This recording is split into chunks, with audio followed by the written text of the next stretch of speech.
Shalom, and welcome to another in our series of podcasts from Temple Beth Am, a dynamic center for conservative Judaism in Los Angeles. This is a recording of our weekly Rashi study class with Rabbi Rebecca Schatz. We are going to get into the next verse. I don't know, for those of you who don't remember, last week we did a verse, but not the Rashi, because I wanted us to be able to feel the consistency of the story, of which the verse that we'll read again today really was finishing out the story for us from last week. So we're going to read verse 20. But verse 21, I will be surprised if we get much further than verse 21 today. We're going to talk quite a bit about this part of the story, which I did a little bit of research on because I thought that it would be interesting, especially for us to understand Bigtan and Teresh, who seem to be very surprising characters given who they are and what they suggest that might happen in the Megillah. So we're going to read verse 20. We're then going to read the Rashi, and then we're going to go on to verse 21. For those of you who were with us last week, this will be a repetition of the verse itself, but not the Rashi. Does anybody remember who read the verse? Okay, neither do I. Great. Does someone want to read the verse for us again? Joel, you're near a microphone. Do you want to read? Okay, thanks. Oh, you did? Do you want to read it again? Okay. Verse 20. Ein Esther megaded moladata ve'et ama kasher tziva aleha Mordechai ve'et ma'amar Mordechai Esther asa kasher haita ba'amna ito. Esther did not reveal her kindred or her people as Mordechai had instructed her, for Esther obeyed Mordechai's bidding as she had done when she was under his tutelage. Rashi? Yeah, is there anything you want to share about that before you do the Rashi? Well, this contradicts the previous verse, or the previous. I think it was a few verses ago. Yeah. No, the Midrash for the last verse says that Achashverosh went to Mordechai to try to get some advice on what to do to reveal her identity. Why would he go to Mordechai of all people when Mordechai is the one that instructed her not to tell her identity? He doesn't know that. Okay. Okay, Stevie. Wait, where are you looking? The Megillah from 19. A ways back. No, the very last verse. Oh, I see. Sorry. Okay, yes. Thank you. I'm not used to looking at this source sheet in front of me. Great. Okay. Yeah. So it does. I mean, it's contradictory to Gemara, which obviously came later than the verse that was written right before it came.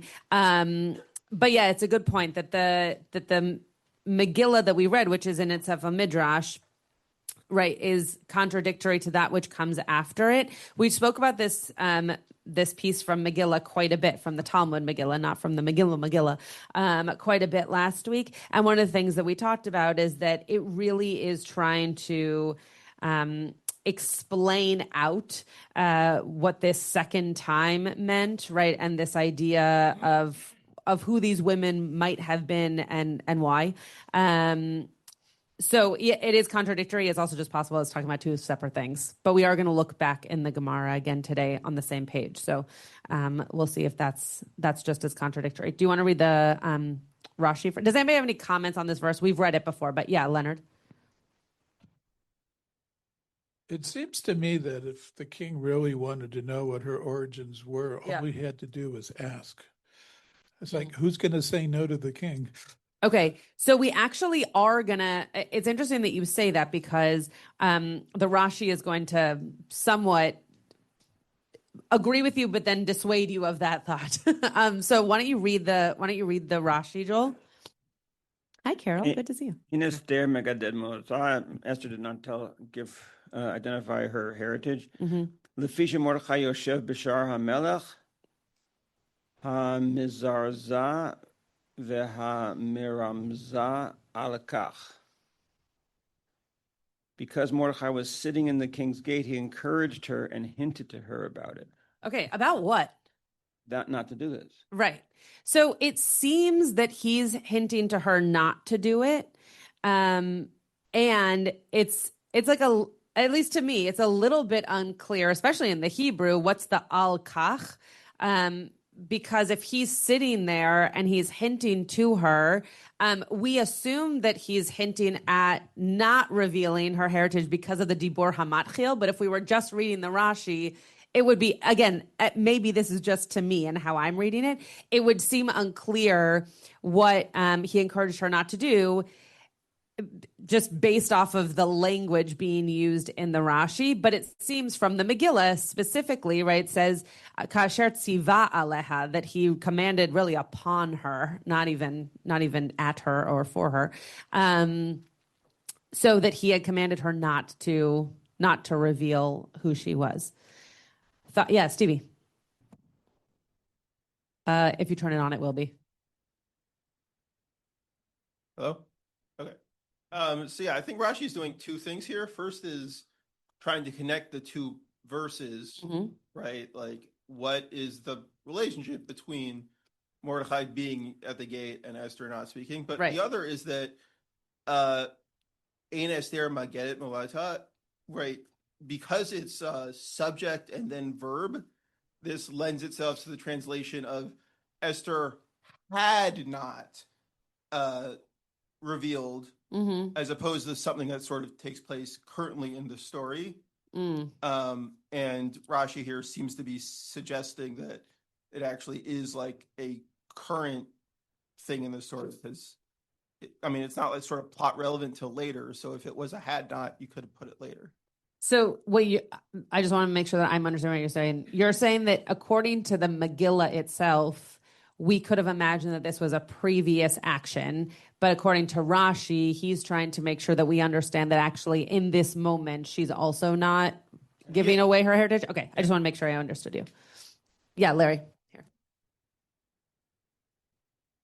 I think, but I can't say too many examples. This is fairly common in Jewish, both contemporary and in history. The one case I can think of is, don't even know the name Imran Khan. He was the prime minister of Pakistan, famous cricket player, and Muslim. And he was married to Jemima Goldsmith from England, who was Jewish. And that was... And not a cricket player? No, she's not a cricket. She was from a family of... I wouldn't repeat that. I'm not repeating that. No, she was from an aristocratic Jewish family in England that was of Jewish origin, and whether she considers herself Jewish or not, she was considered Jewish. It was public, and that was used against him in Pakistan. Yeah. And we often, some of us, look to see who is married to who, or do they have Jewish origins? In fact, for whatever reason, I don't know if you've seen this, but if you go on Wikipedia and they have early life, almost always will identify whether the person has any Jewish roots whatsoever. I'm not sure if that's a good thing or a bad thing, but this sort of thing about what's her origin, does she tell, do people know, seems to me to be a common thread. Hard for me to imagine that that's what the authors of the book were actually getting at, but it's just too obvious to not be true. Yeah. Yeah, Rachel. Is there a mic? Yeah, great. Just what I'm hearing and reading is this idea that Mordecai was coaching Esther not to reveal that her Jewish identity, that this is all commentary. It's not in the pshat of the Megillah. And what is that revealing to us about the commentaries? I mean, we know that Rashi lived pre-Crusades. And the sense of it being, I mean, Rashi ran a yeshiva. He was certainly not hiding his Jewish identity. But I'm just trying to think about the culture of keeping Jewish identity secret or private as compared to being really straightforward and out there. Yeah. Remember that. Rachel, are you saying that it's not in the text? Yes. It's right here in the text. It's in the verse. It says, as Mordecai instructed her. But is there a record of that previous? Did we read Mordecai instructing her anywhere before this verse? Well, we know that I don't remember if there was a way like an explicit do not, but there was definitely a moment where Mordecai, when he sent her into the palace, I'm just trying to look. Thank you. I was like, I'm trying to look and speak at the same time, which is not helpful. Where we know that this is something that he does not want her to be doing. I'm just scrolling to 10. Yeah, Mordecai had told her not to reveal it. I just couldn't remember if it was explicit or not. Okay, that's what I was looking for. Thank you. Yeah, sure, no problem. But I am going to go off of what Rachel just shared quickly in terms of the idea that she was hiding her identity. So according to Esther Rabbah, which I didn't put on here because it really takes us very far out of the Megillah. But I want to read it because I think that there is something to be said, even though in the Megillah, we know that she's been instructed by Mordecai not to say who she is. There seems to be precedent for other females in our history doing the same thing. So I want to just share this midrash from Esther Rabbah. I'm just going to read, I only have it in English, but I'm just going to read the English. And I'll go through it quite quickly, but you all know the story. So this ability to keep a secret is a quality she, meaning Esther, inherited from her ancestress, Rachel. When Lavan fooled Jacob into marrying her sister Leah, although Jacob wanted to marry Rachel, Rachel remained silent so as not to embarrass her sister. Rachel saw the betrothal gift. I'm just letting Rick in. Rachel saw the betrothal gifts that were meant for her in the hands of Leah, yet she remained silent. Rachel bequeathed this quality to her son Benjamin, who remained silent, although he knew that Joseph had not been sold. She bequeathed it to her descendant Saul, who humbly remained silent about the fact that he had been anointed as king. Finally, she bequeathed it to Esther, who remained silent and did not divulge her origins. So whether or not you feel like this is a stretch or not a stretch, I wanted you to see that there is a theme of keeping identity quiet, even in the face of potentially knowing, or to Leonard's point, like it would have been very easy for the king to just ask and for her to say, even if she was following Mordecai. But it seems that the Midrash and the rabbis want us to believe that this was kind of a known thing that you did by keeping your identity quiet. Okay, Rebecca. I find that the Rashi is very, first of all, I don't see how how Mordecai would be able to access her while she's in the harem or wherever she is. So that's strange. But moreover, the actual the pasuk says that she does what he told her to do, as she did when she was under his tutelage, or as when he raised her. And so I feel like this sentence is actually saying specifically, she kept doing what he had told, he had taught her something and she kept doing it. And they were specifically saying it's not that he was in touch with her at this point, but that she kept his sort of, his instructions close. So I find the Rashi kind of weird, but. Yeah. And the other thing that I think, and this goes back to, I don't know if all of you remember this, but when I was talking about that book that has the story on the top and then the little mice on the bottom, right? It's kind of going back to that. Like Rashi's telling his own story, but to Rebecca's point, Mordecai was sitting at the gate, but Esther, as far as we know, was not outside of the gate. She was actually very much inside many gates, it sounds like. So it seems that she was recalling that which she wasn't supposed to do rather than being told in the moment, right, that she shouldn't tell him anything. So these last few words, which are bizarre also in Hebrew, hamezarza, and then the word vehameramza, which, by the way, sound very similar, but actually are two different words. And remez is a secret or a hint. But the way in which they're written, it also seems like it was happening in that moment. So Rashi kind of has his own idea of where Mordechai might have been. Okay, Larry, Diane, Barry, verse 21. 2 quick points. Yeah. The commentary in the Sonsino, which quotes the Yalkut Me'am Loez, is very different, and it's basically saying this pasuk is informing us of what happened in the next pasuk, and what it says is the purpose of this parenthetical statement in this place that she hadn't made known, her origin, is to make it clear that Mordechai was not known to be a relative of the queen, and therefore conspirators like Bigtam and Teresh were not likely to be on their guard against him. The rabbis explain that despite Achashverosh's efforts to rouse her jealousy, Esther did not make. Okay, so it's a different explanation entirely. And then just to try to capture the graphic novel, which has this interesting page. So it shows a picture of a young man. It's not clear who it is, serving Esther pork. It's clearly pork.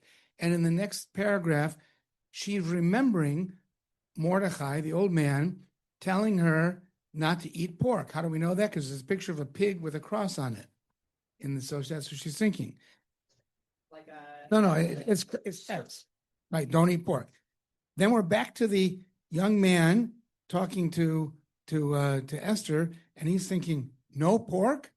It says, again, the picture of the pig and the cross. And she holds her hands, and he says, he doesn't say, he thinks, and there's a Magen David. Oh, you're Jewish. And then she goes, shh, quiet. And then he says, I'll keep your secret. So who's this young man? I don't know. Well, is he one of these big town or Teresh? No, I think he's a servant. Maybe he's one of the eunuchs who's taking care of it. Okay. I think Larry should read every page of this graphic novel, just like you just did. Because I'm looking at it, but when you do it, it comes to life in such a fun way. Okay, Diane. Okay, several things. This is from Rabbi Benji Siegel's book. First of all, the fact that Mordechai is sitting at the palace gate probably indicates that he has an official position in the court bureaucracy. So that would kind of answer the question about why he has access. Second of all, he makes a comment about how Esther here in this chapter is still passive, seemingly powerless, and her independence only begins to emerge in chapter 4. And finally, I'm going to read this part. Identity is an emerging issue. Mordechai is introduced as the Jew, a new ethnic appellation, although his name is pure Babylonian. He tells Esther to hide that identity, reflecting some degree of unease. Anti-Jewish feelings are only one possibility. All foreigners might have been suspect, looked down upon, or subjected to a, quote, glass ceiling. Her ability to hide her identity implies that she had neither ethnic dress, nor accent, nor behaviors that would so identify her. So that's interesting to think about. Yeah.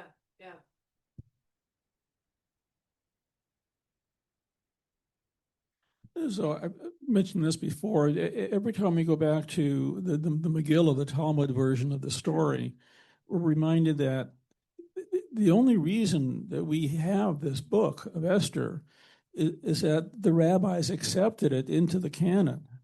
Had they not accepted it into the canon, we probably would not have this book to read.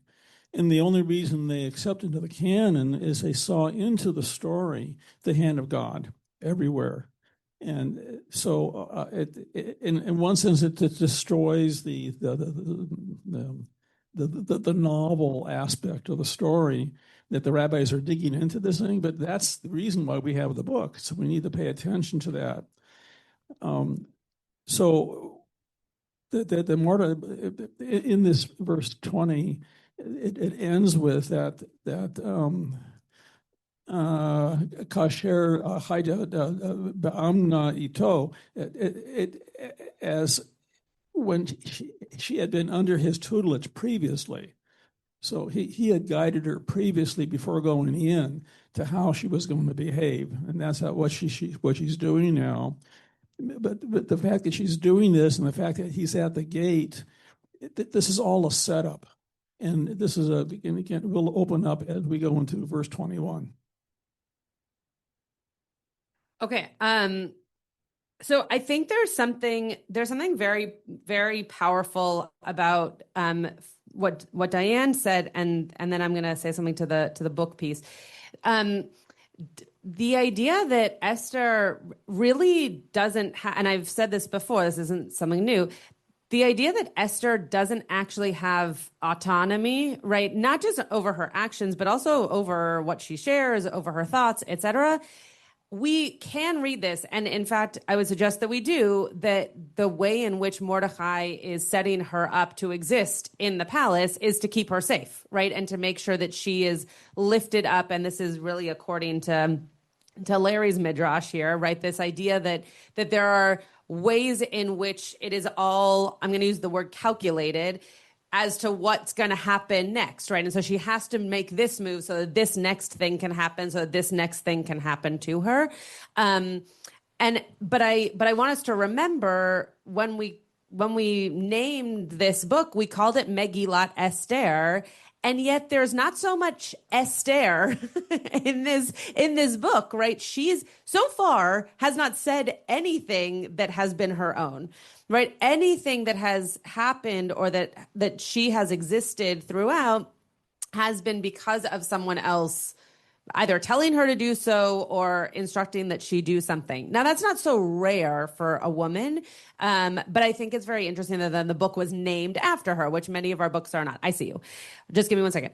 The other thing I'm going to say is, and this might sound heretical as a rabbi, but any book or any story that we have is the rabbis wanting us to read it because they saw something in it, right? That's not just Megillat Esther. That's also Breshit, right? So we might hold on to stories differently for ourselves, but the reason we have any of our texts from the beginning of Genesis all the way to the most modern of our Megillas is because the rabbis wanted us to learn about them. So Megillat Esther is one of them for sure, but not rare in that sense. And I just want to make that very clear. This wasn't like a rabbinic insertion or text or taken out of somewhere in order for us to learn something radically different. Yeah. I just want to jump in before anybody else goes.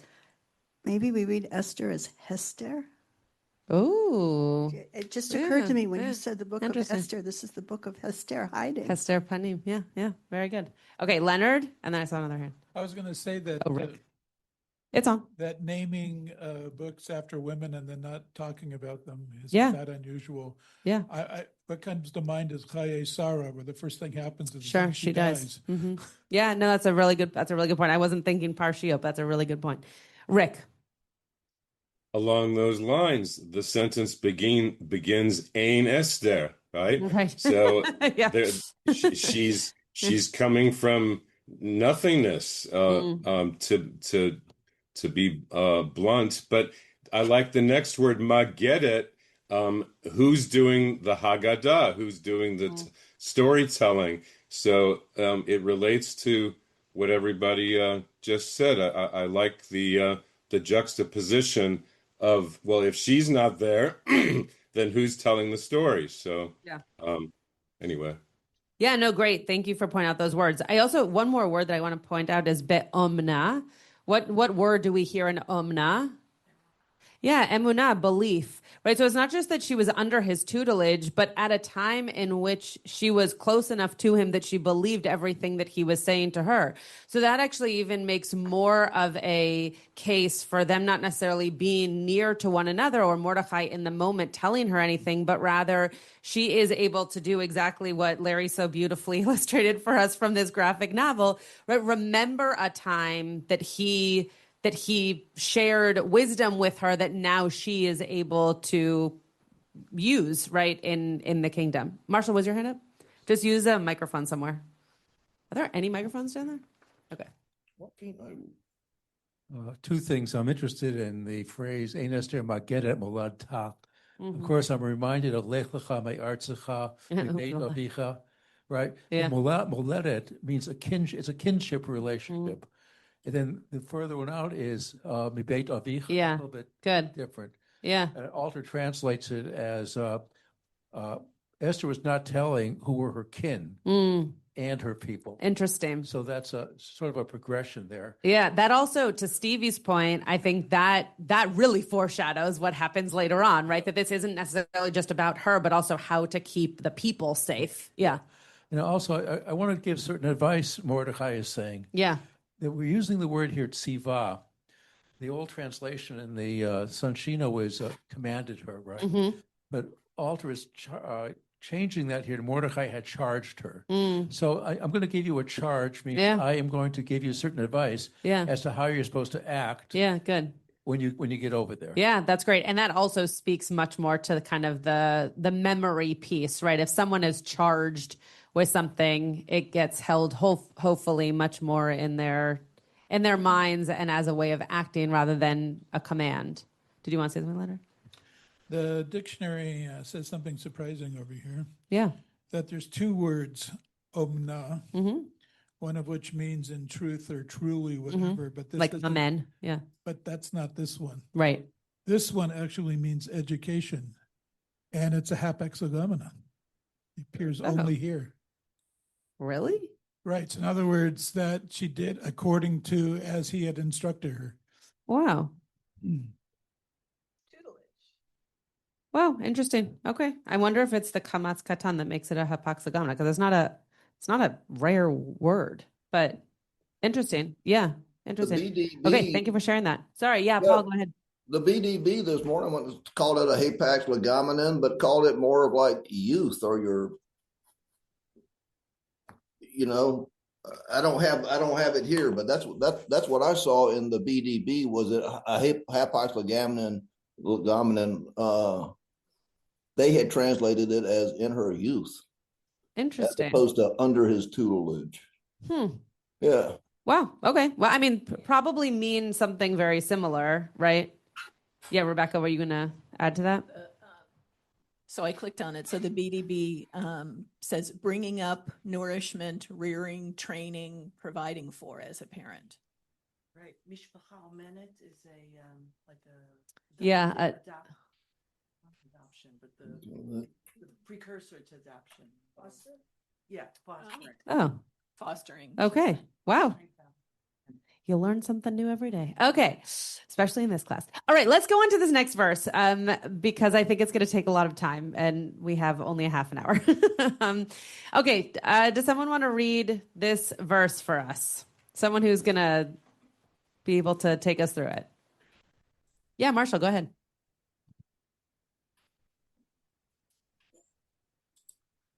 Bayamim hahem, Mordechai Yosef v'shar hamelech, Kotzaf bigtan v'teresh, Shnei sarisei hamelech mishomrei hasaf, Makshu l'shloach yad b'melech hachashverosh. Okay, any questions? Alter's translation. Yeah.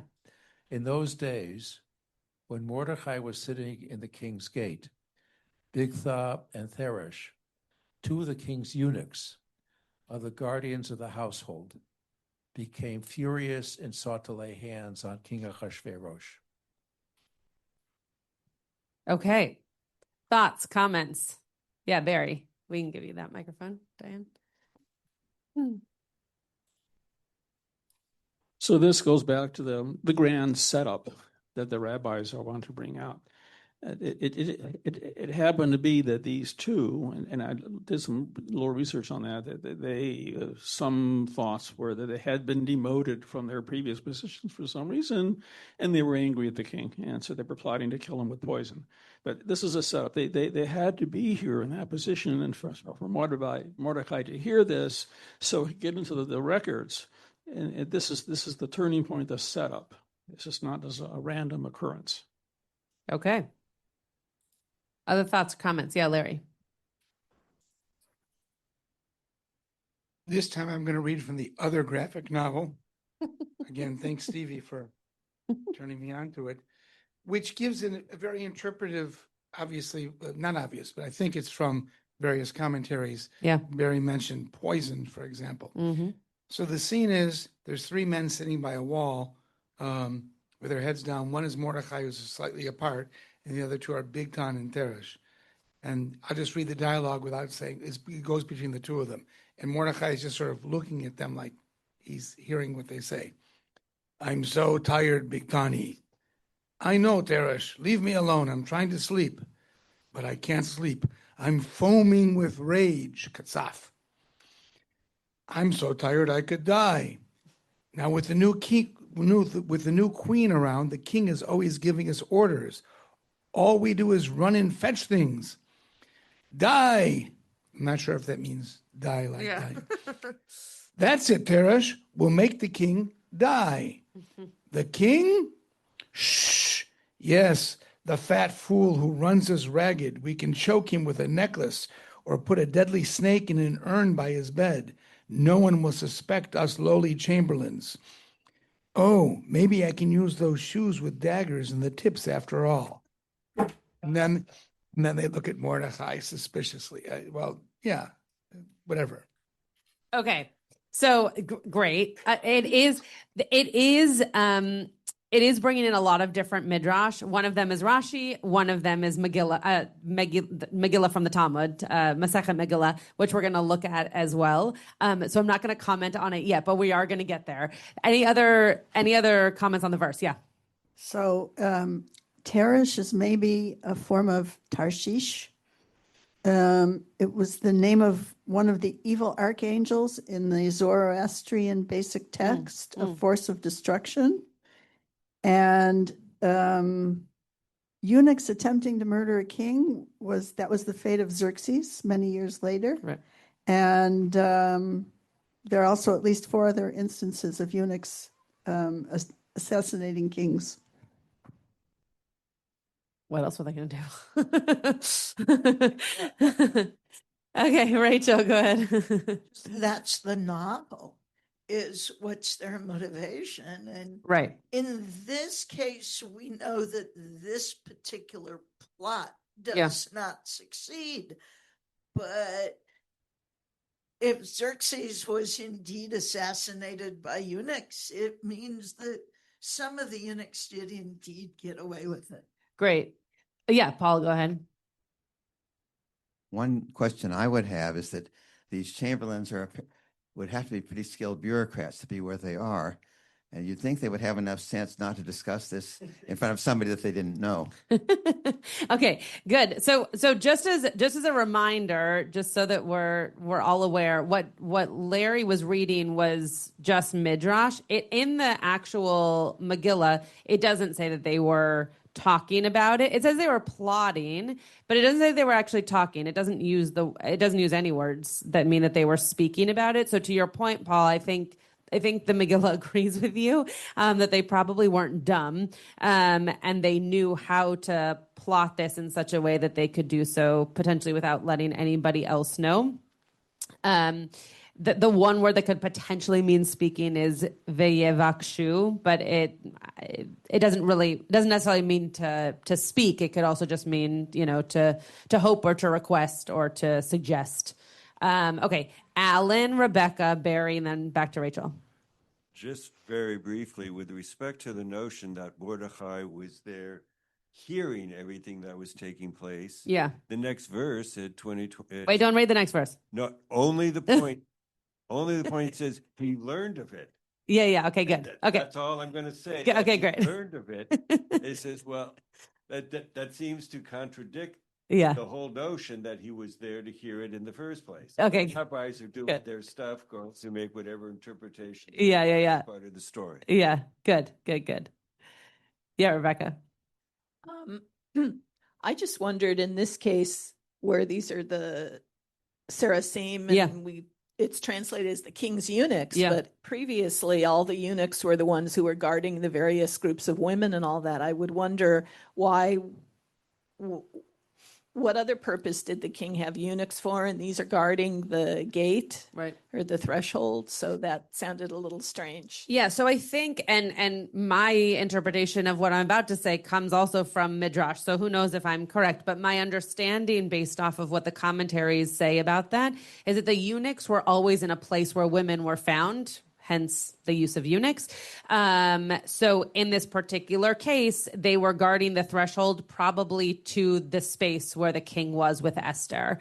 So I think you're right that the way we've only experienced them thus far is in those large halls with the different women, but here too was a place that now a woman was. And so instead of having just quote typical servants or people helping the king out, he had these two eunuchs. But it's a great question. Okay, Barry.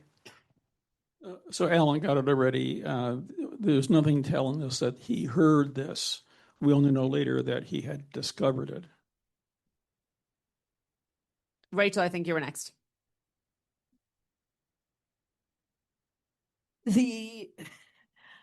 What this scene or this image reminds me of is that experience where someone deliberately speaks a different language on the assumption that the people around them won't understand. Mm-hmm. Mm-hmm. So what I'm imagining in his role as courtier or advisor or even wise man of the realm. Yeah. How many?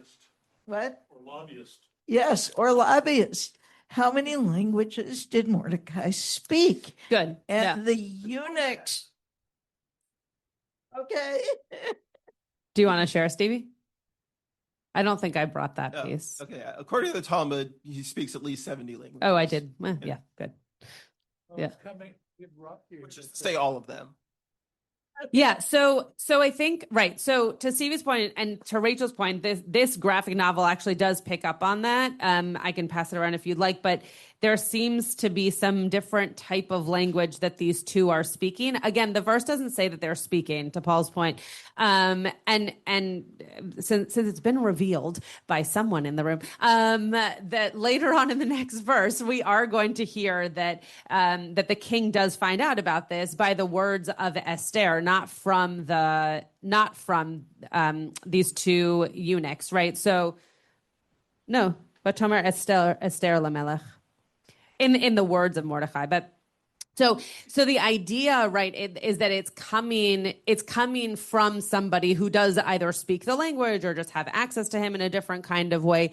But the language point is a very interesting one, and to Stevie's point, the Gemara definitely picks up on that, whether that's because of the question that Paul asked or because it would have been silly for them to have been plotting in front of him in a language that he could understand.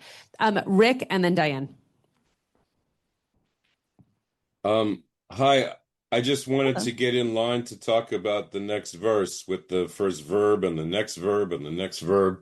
So I just wanted to let you know. Okay, great. We probably won't get there today, but you can remind me. You can get first in line. All right. Okay. I'll write your name next to the verse, Rick. Okay, Diane. Going back to Rebecca's point about eunuchs and kings and guards, it might make sense that a king would feel safer having eunuchs around him, because presumably they were less aggressive and because they were eunuchs. Right. Correct. Right. Well, I don't think they were guarding in the same kind of way that we think of guards, right? Like, I don't think they were standing guard in a security kind of way. I think it was more in terms of I'm going to be doing whatever I'm doing and I want to make sure that no one comes in, or if I need something, you can go and get it. More of like a, what's the word? Yeah, attendant. That's a great word. More of an attendant than like a bouncer or a security person. Yeah, Joel. For Diane's point, I think what she's trying to say is that eunuchs are all talk, but they wouldn't have the balls to follow through with it. All right. On that note, very good. Okay. So, I want to just share Marshall, you were reading. Can you read the Rashi for us very quickly? And then we're going to get into non-Rashi commentary. Thank you. Lishloach yad, lahashkoto sam hamavet. Do you want to translate it? Oh, yes. To lay a hand, to give him poison to drink. Okay. So, lishloach yad, what does that literally mean? The Rashi's translating it as to assault, but what does it literally mean? Yeah, to send a hand, to send a hand, which could mean to physically assault someone. Sure. It could also just mean to put your hand out, right? Lishloach yad. It's the same phrase.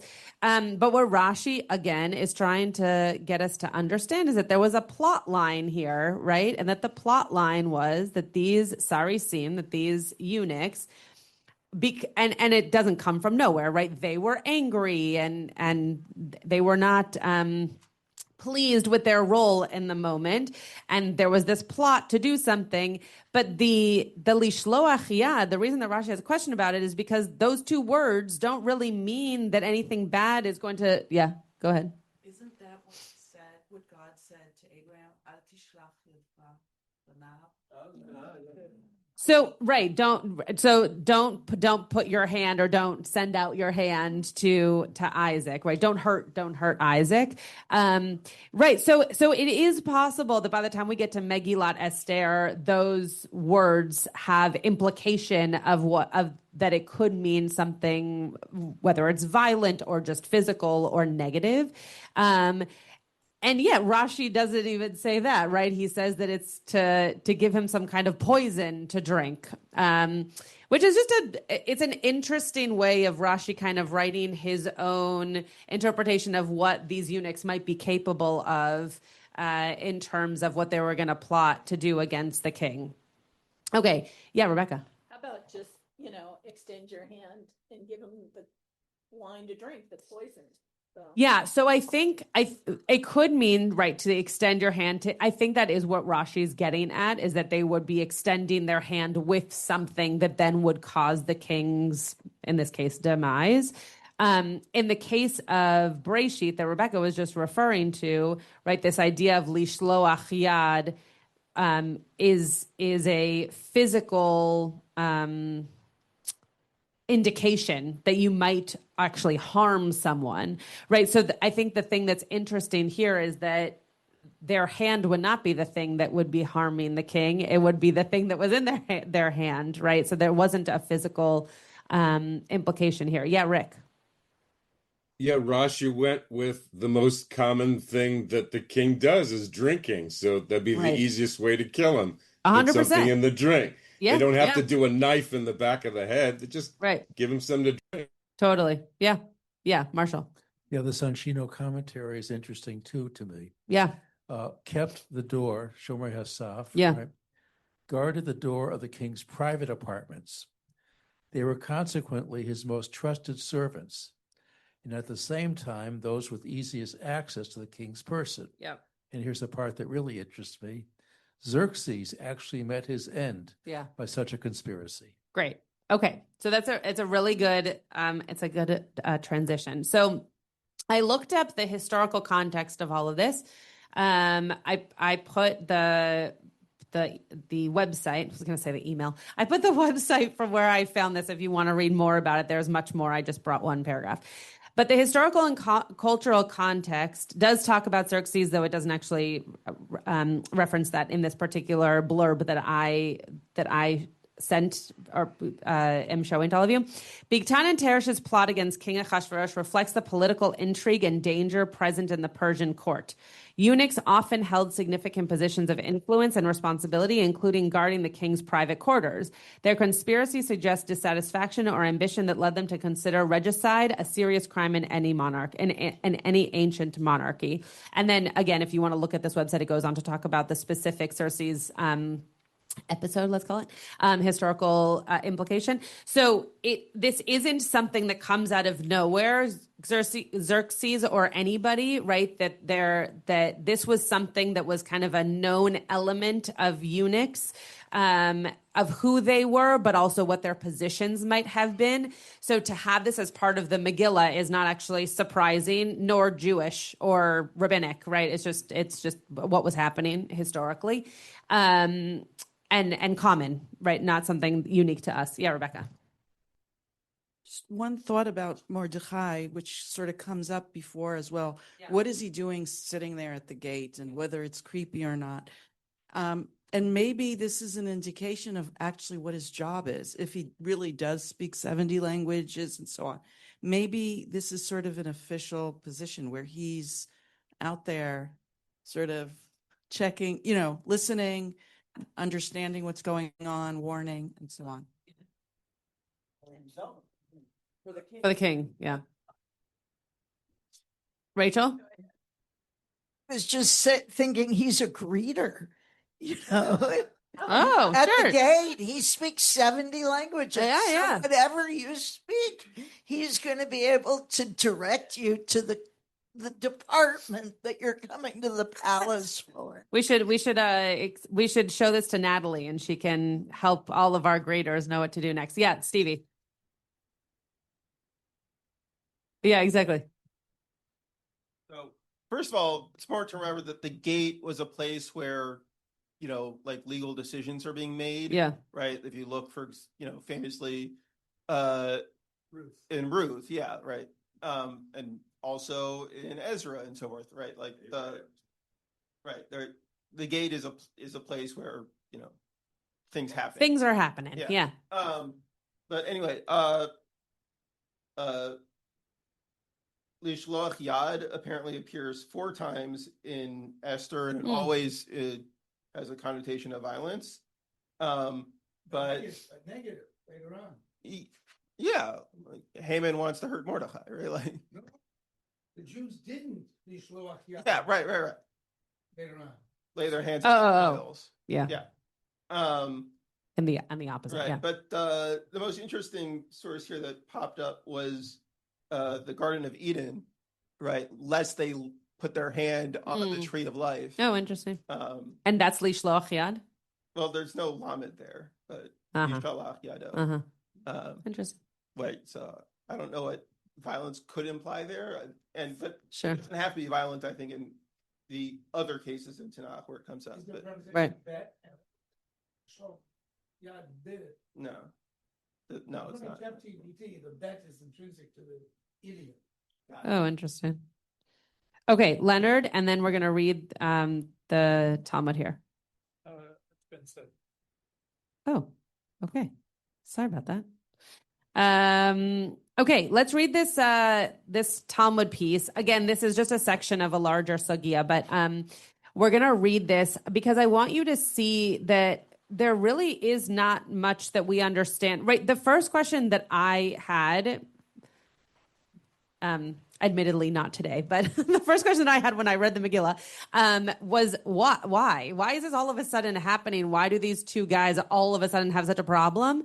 And what comes after, which we won't get to today, is even more surprising in my mind. But this idea here that they were just sitting there and all of a sudden they're having a hard time seems bizarre. I'm gonna go on, Norm, but hold your question if you still have it after we read the Talmud. Okay, so I'm just going to read the English. You have the Hebrew and the Aramaic if you want to follow along, but I'm gonna read the English. The Gemara explains how the matter became known to him. That's Steinsaltz. Here's the Gemara.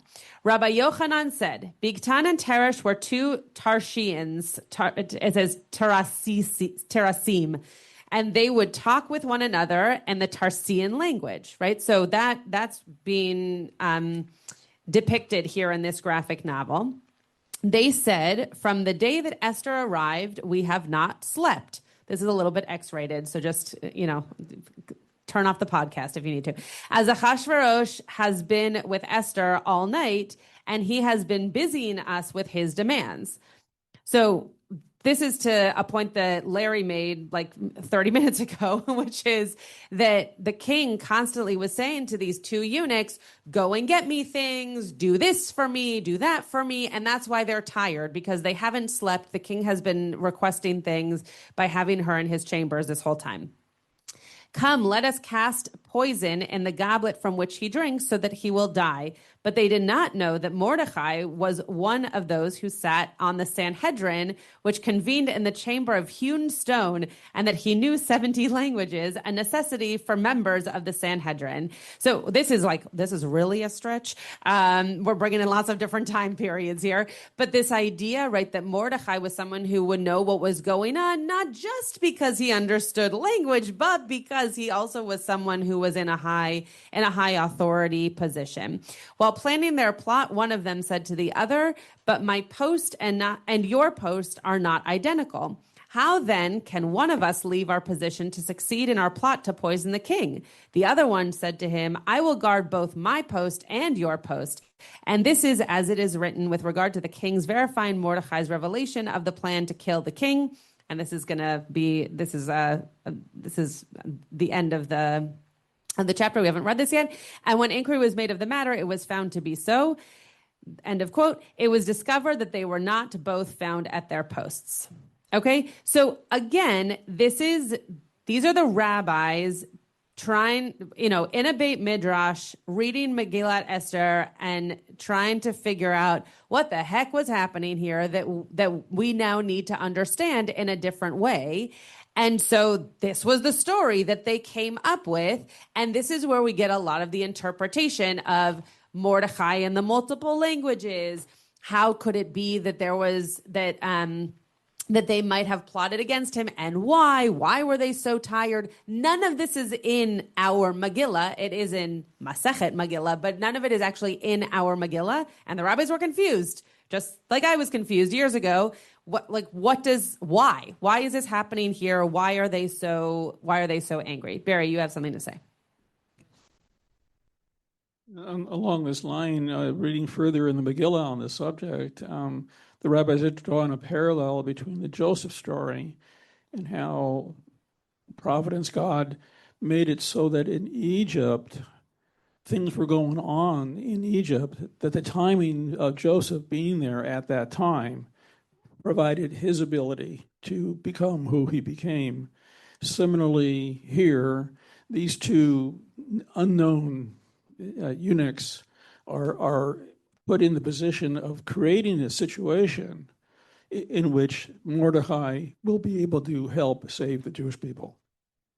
Yeah, I mean, and again, this is something that Larry's been saying all along. Like, we needed different characters in different places at different times to make sure that the next thing happens, right? So in terms of Mordecai being in that position as a guy who knows all these languages, which the Megillah doesn't say, but the rabbis believe is true, that was necessary for then what comes next in the story. Okay, Alan and then Norm. The focus of this it was Esther who was with the king all night long and being a cause for it, is contradicted earlier on because she's only there for one night and then she leaves. So it's like, it's just, again,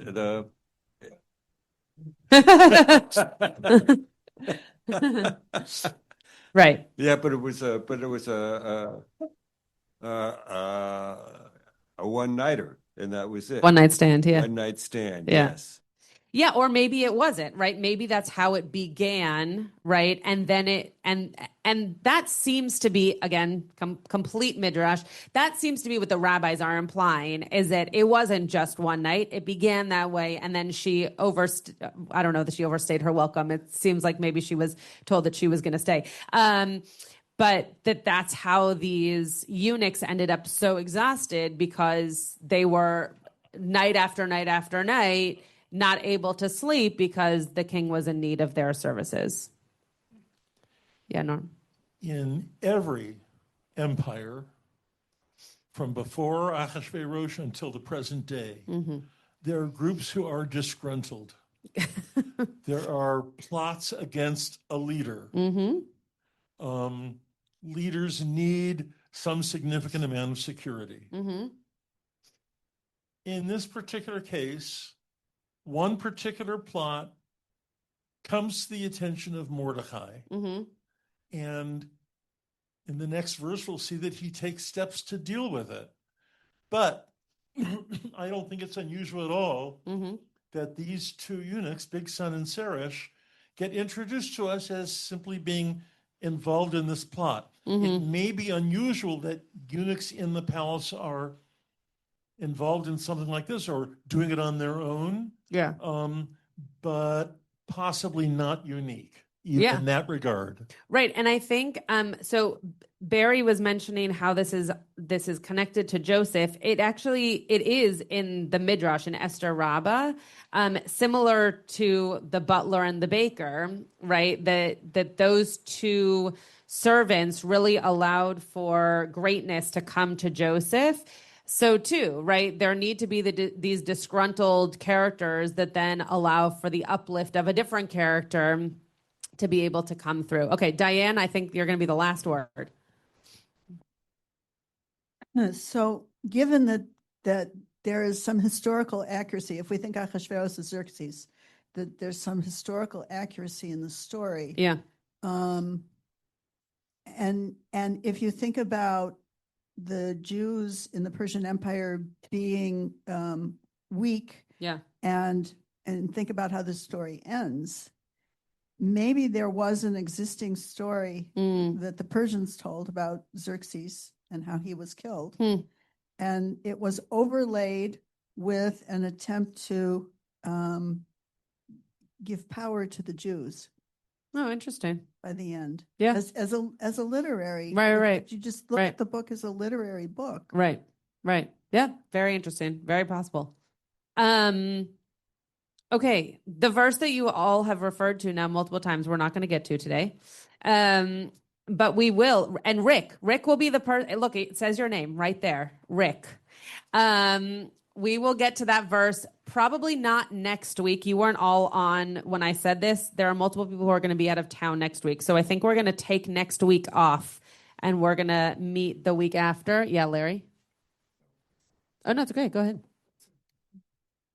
Oh, about the text? Yeah, of course. Larry's going to take us back to the text for a second. It's not the text. It's Alan's comment. Oh, yeah. I think I think that maybe we've all interpreted the verses incorrectly. When it talks about what happened... You're telling us this in the last 2 minutes of class, Larry? Well, it's Alan's comment. Yeah. When it talks about what generally happened in terms of when the virgins were brought to the king and then they went back, there's no point in the text that I saw, and I read it again, where Esther's taken back again. When she comes, she pleases him so much that he makes her queen. And so there's no reason to believe that from that point on, even though there's a second gathering of the virgins, I admit that that's a little bit bizarre. There's no reason to believe from that point on, she's not the queen occupying the palace with the king from then on. You've got a response there that later on in the story, Esther, when Mordecai is telling Esther, do what you have to do to save, she says, well, the king hasn't sent out a scepter to me to have me come in to join him for a long period of time. It was at least a month.